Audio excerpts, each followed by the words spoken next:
International Cooperation Review Group, which we also call the ICRG, on Pakistan's 2018 and 2021 action plans came under discussion.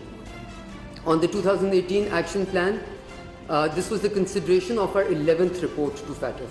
And FATF has now acknowledged by consensus, which is important to emphasize, that all action items have been largely addressed by Pakistan.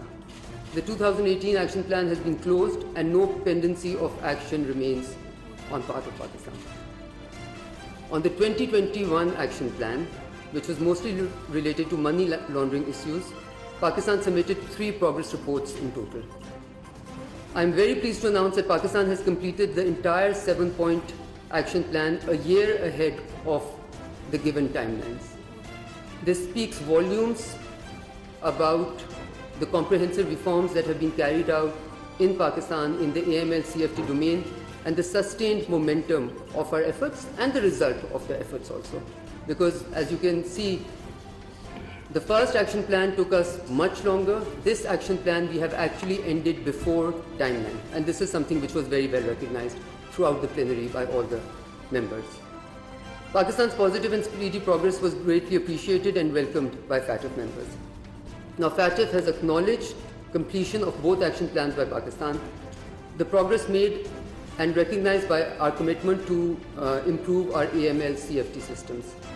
Consequent to the fruitful discussions held in plenary, the FATF has decided by consensus that Pakistan has addressed all technical benchmarks and has completed all requirements of both action plans, that of 2018 and that of 2021.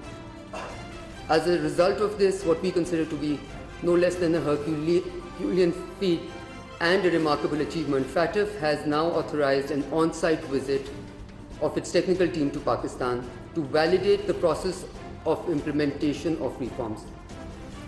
Now let me emphasize over here, because there might be some confusion, this is part of the procedure of taking Pakistan out of the grey list. When you authorize a country's removal from the grey list, the second step is, or the first step is, that you authorize an on-site technical evaluation, which has been done in this plenary. The successful completion of FATF action plans and its formal endorsement by FATF means that Pakistan is one step away from exiting the grey list, inshallah. The on-site visit is a procedural requirement. It marks the beginning of the end process that will eventually culminate in the exit of Pakistan from the FATF's grey list, inshallah, and hopefully forever. We are closely working with FATF to arrange the on-site visit at mutually convenient dates with a view to conclude the entire process before the October plenary 2022.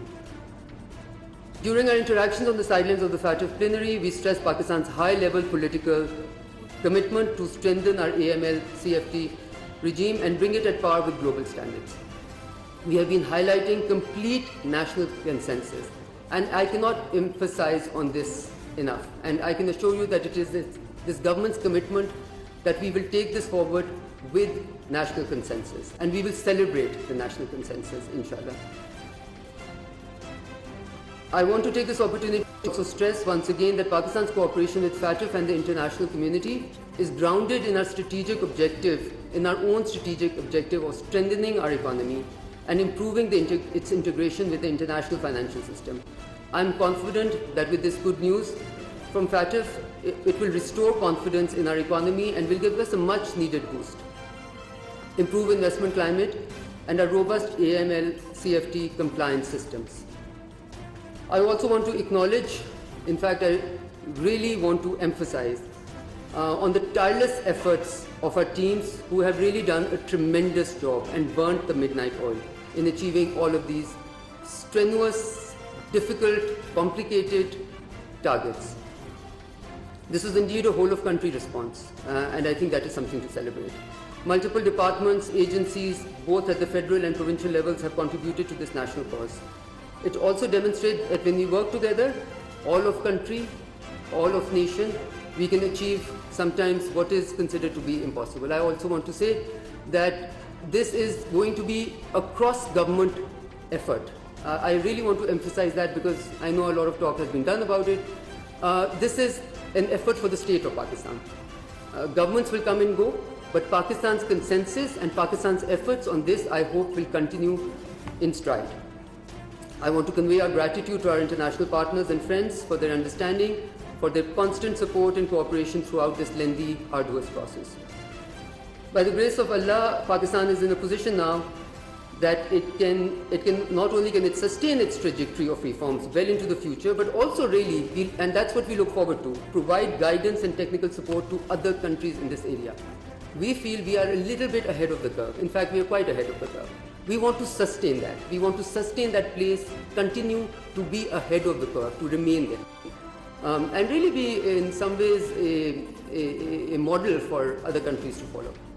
I know that we are far ahead within the financial regulatory systems, within CFT legislation, within AML legislation, within the PAC, within the region, but we're also looking very good when you compare us against international benchmarks.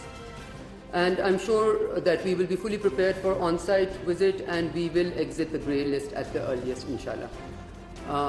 With that, I come to the end of my statement, but I want to emphasize over here one thing that we as a nation must remember and respect.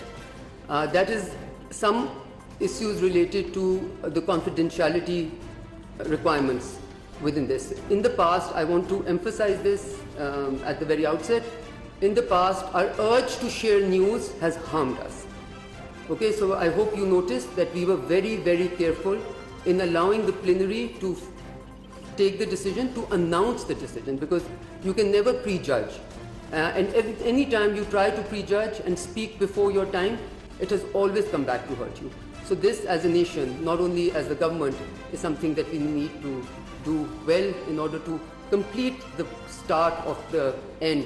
And this will not be the end, because this will be, inshallah, then a new beginning, where Pakistan is looking towards strengthening its own systems according to its own requirements, and get out of the requirements of having to report to others, but continue to report to itself.